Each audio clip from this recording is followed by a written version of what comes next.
उनकी उंगलियों में कई तरह के शुभ चिन्ह थे।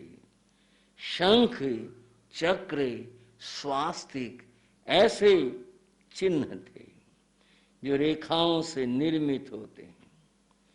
उनके यहाँ सीने में श्री वत्स नाम का चिन्ह था। और बंधुओं, शास्त्र में उनकी पूरी देह का वर्णन बताया गया। 1008 शुभ लक्षणों से वे मंडित थे। इस बात को कुछ भाई तो जानते हैं, थोड़े परिचितों के लिए कह रहा हूं। कई बार कई प्रश्न करते हैं, जब किसी संत का नाम लिखते हैं तो वो दो तरह से लिखते हैं, श्री 108 और संत का नाम। कई बार लिखते हैं श्री 1008 और संत का नाम। ये क्या मामला है 108 का और 1008 का? बंधुओं, 108 नमोकार महामंत्र के गुण होते हैं। इन सब से जो युक्त हैं, उन्हें के गुण के साथ श्री लगाते हुए श्री अमुक गुण, श्री अमुक गुण, श्री अमुक गुण, इन गुणों से जो मंडित हैं, इनसे जो युक्त हैं, वे यह संत हैं। आप कहोगे वो ऐसा होता है? भाव परक है, भावना है, आप ऐसे हो जाएं, आप इस रूप में हो जाएं। 1008 ये शुभ लक्षण होते हैं जो तीर्थंकर देह के ऊपर पाए जाते हैं। इनके पीछे भी ये भाव है कि आपके अंदर भी ऐसे ही लक्षण हो, इस तरह के लक्षण हो, उन सब से आप मंडित हो, तो फिर आपका स्वरूप तीर्थंकर वाला स्वरूप होगा, ऐसा होगा। और बंधुओं, देह की बात चल रही थी, उनका उदर झशोदर कहलाता है। झश मछली को कहते हैं। मछली का जो उदर पेट होता है वो समतल होता है। ऐसा तीर्थंकर भगवंतों का उदर झशोदर कहलाता है।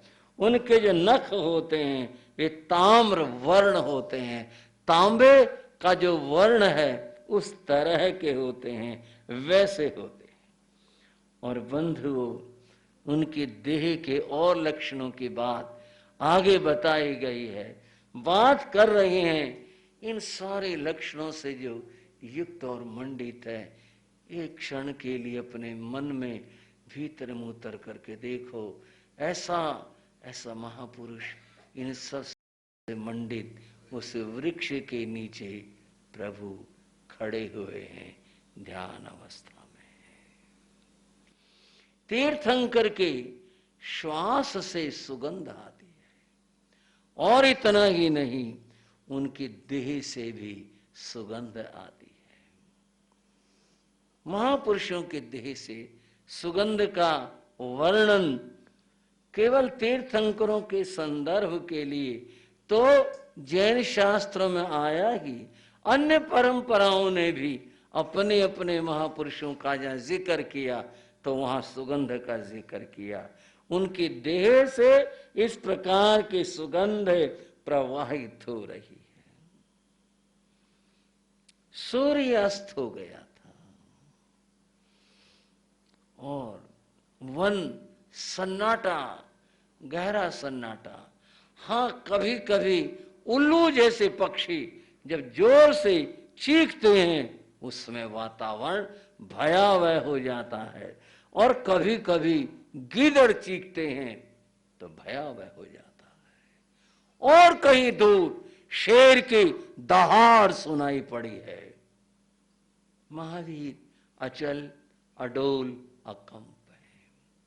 उनके मन में कोई इस बात की चिंता नहीं, अरे यहां तो कहीं शेर भी है, कि ऐसा ना हो घूमते फिरते और इधर को निकला यहां पर आ जाए। ऐसा कोई किंचित भी भय नाम की चीज तो वहां है ही नहीं किंचित भी डर नहीं है, वे अपने ध्यान अवस्था में खड़े हुए हैं। बंधुओं, एक बात कही गई, जो भी श्रेष्ठ चीज होती है उसकी परीक्षा होती है, श्रेष्ठ की परीक्षा होती है। फिर दोहरा कर कह रहा हूं, जो श्रेष्ठ नहीं होती उसकी कोई परीक्षा नहीं होती, श्रेष्ठ वस्तु के परीक्षा होती है। कहा गया, यथा चतुर्भि कनकम परीक्षते,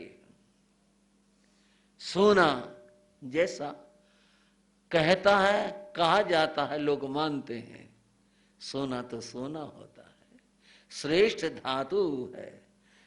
यथा चतुर्भि कनकम परीक्षते, सोने की परीक्षा होती है, और वह 4 तरह से होती है सोने की परीक्षा। निघर्षण छेदन ताप ताड़न ही, कैसे उसकी परीक्षा होती है कि यह असली है या इसमें कोई खोट या इसमें कोई अन्य विधातु, दूसरी कोई धातु मिली हुई है, इसकी परीक्षा होती है। पहली परीक्षा निघर्षण, एक पत्थर होता है, उसे कसौटी कहते हैं, सोने को उसके ऊपर रगड़ करके देखते हैं कैसा रंग आया। पहली परीक्षा होती है सोने की, निघर्षण, घिस करके देखा जाता है। पर लोग बहुत चालाक होते हैं, अंदर कुछ भर दिया, ऊपर को असली सोना चढ़ा दिया, क्या पता चलेगा निघर्षण के द्वारा। पर फिर परीक्षा वाले भी बहुत गहरे होते हैं, तो दूसरी बात कही छेदन, उसमें छेद करके देखते हैं अंदर से क्या निकला। अगर कहीं दूसरी धातु है तो वो भी बाहर आएगी, पता चलेगा कि सोना कैसा है। इसके बाद भी हो सकता है कि मिला रखा हो, जोड़ रखा हो, कुछ कर रखा हो। फिर सोने को तपाया जाता है, ताप, उसको अग्नि में तपाया जाता है। जब वो तपाया जाता है और सोना पिघल जाता है, अगर दूसरे कोई धातु है अलग हो जाएगी, सोना अलग हो जाएगा। ये तीसरी परीक्षा है। और चौथी परीक्षा ताड़नाई, पीट पीट करके देखा जाता है कि सोना कैसी आवाज दे रहा है। इस तरह है सोने की परीक्षा होती है। तो यह क्या मामला बना, सोना का तो कोई प्रसंग में नहीं था, चर्चा कर रहा हूं। तथा चतुर्भि मनुष्यम परीक्षते, 4 तरह से आदमी की परीक्षा होती है। ये तो सोने की परीक्षा थी, आदमी की परीक्षा 4 तरह से होती है। त्यागी ने, उसके त्याग से, उसके जीवन में त्याग कितना है, शीले ने सदाचार कितना है, गुणे ने उसमें गुण कितने हैं, कर्मणा उसके आचरण, उसके काम क्या है, इसके द्वारा मनुष्य की परीक्षा होती है। ऐसे मनुष्य को जाना जाता है। महावीर ने सन्यास लिया, दीक्षा ली। बंधुओं, जब हम सन्यास शब्द का प्रयोग करते हैं, उस समय जैन समुदाय के लोगों के लिए थोड़ा अटपटा सा होता। मुनि को, साधु को, सन्यास का, इन सारे शब्दों के अपने अर्थ हैं। सम्यक प्रकार से जो अपने में ठहर गया, भाइयों बहनों, सन्यास शब्द का अर्थ है सम्यक प्रकार से, अच्छी तरह से जो अपने में न्यस्त हो गया, ठहर गया, उसको सन्यासी कहते हैं। अपने में ठहर जाना, स्वयं में स्थित हो जाना, यह सन्यास कहलाता है। परिव्राजक जो निरंतर चलता ही रहे, एक जगह पर न रहे, निरंतर विचरण करता रहे, वह परिव्राजक कहलाता है। साधना करता रहे, वो साधु कहलाता है। ज्ञान में रमण करे, वह मुनि कहलाता है। इन शब्दों के अपने अर्थ हैं जो बताते हैं, इन गुणों की अभिव्यक्ति करते हैं। महावीर अपने में ठहर गए, अंतर में न्यस्त हैं, ठहरे हुए। परीक्षा की बात अभी मैं कर रहा था। कुछ ऐसे कीड़े होते हैं, उड़ने वाले भी होते हैं, रैंकने वाले भी होते हैं। और बहुत सारे कीड़े सुगंध प्रिय होते हैं, फूलों के ऊपर मंडराते रहते हैं। महावीर की देह से सुगंध प्रवाहित हो रही थी और ऐसे सुगंध फूलों से भी कहीं कहीं बहुत अधिक उत्तम और श्रेष्ठ थे। और वो कीड़े आकर्षित होकर उड़ते हुए तलाशते हुए महावीर की देह पर आकर बैठ गए। और वो तो कीड़े हैं, उन्हें इस बात से क्या मतलब, ये क्या चीज है, कौन है, खुशबू आ रही है, सुगंध आ रही है। और उन्होंने महावीर को बंधुओं काटना शुरू कर दिया। यह एक परीक्षा है, ये मुझे काट रहे हैं, मेरे शरीर को काट रहे हैं, यह क्या हो रहा है। महावीर संन्यास्त हैं, अपने में स्थित हैं, बाहर क्या हो रहा उन इस बात से अब जैसे कोई अर्थ ही नहीं रह गया। उन्होंने नहीं एक बार भी यूं किया, एक बार भी ऐसा किया, झटका उड़ाया, उन्हें दूर किया, नहीं कुछ नहीं। और वे देह पर रेंगते हुए चलते हुए और उन्हें काटते हैं, चूंटते हैं, कर रहे हैं। महावीर अपने में स्थित हैं, उन्होंने उनको हटाया नहीं, दूर नहीं किया, कुछ नहीं। वे तो बस खड़े हैं, अपने ध्यान में खड़े हैं। आप पूछोगे क्या कर रहे हैं, वे अपने अंतर में उतर रहे हैं, जिसको हम ध्यान कहते हैं।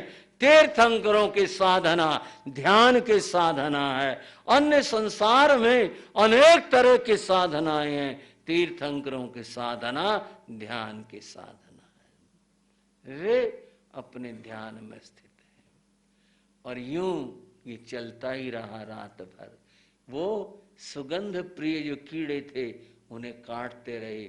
महावीर ने किंचित भी जरा भी वहां से अपने स्थान से, अपने देह में कोई किसी प्रकार की हलचल कुछ नहीं, बस खड़े रहे, शांत खड़े रहे। यह उनकी समता की परीक्षा थी, यह उनके विदेह होने की परीक्षा थी। किंचित भी उन्होंने जरा भी अपने देह को चलित नहीं किया। पांव फटने लगी है, पूर्व की ओर उजाला सा छाने लगा है, उजाला धीरे धीरे बढ़ रहा है, अंधेरा छंटने लग रहा है।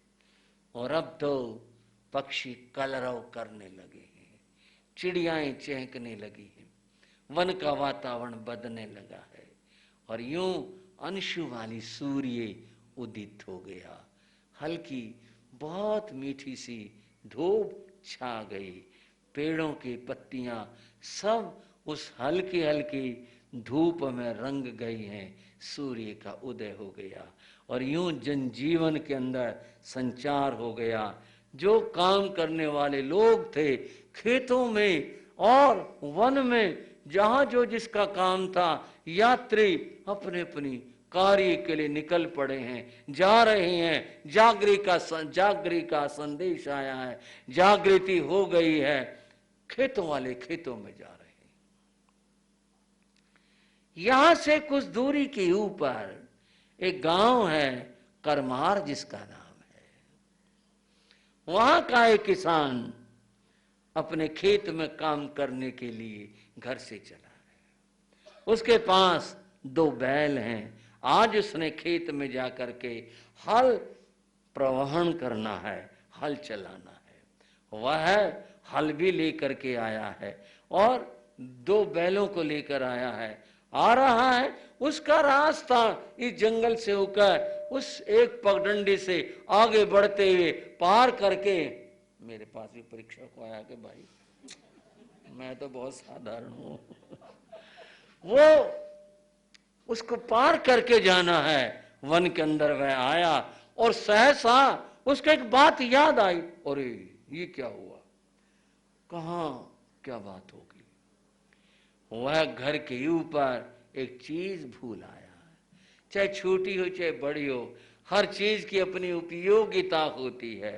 वह एक लकड़ी की मजबूत सी कील होती है, अच्छी बड़ी सी, और वह तब काम आती है जब बैलों को जोता जाता है हल के अंदर, तो वह फंसाई जाती है जिससे कि वो हल और वो जुआ आपस के अंदर जुड़े रहें, फिर बैलों को जूत करके चलाया जाए, नहीं तो वो जुड़ ही नहीं पाएगा जुआ और हल, बात बनी। और ये तो मैं भूल ही आया, उसके बिना कैसे बात बनेगी?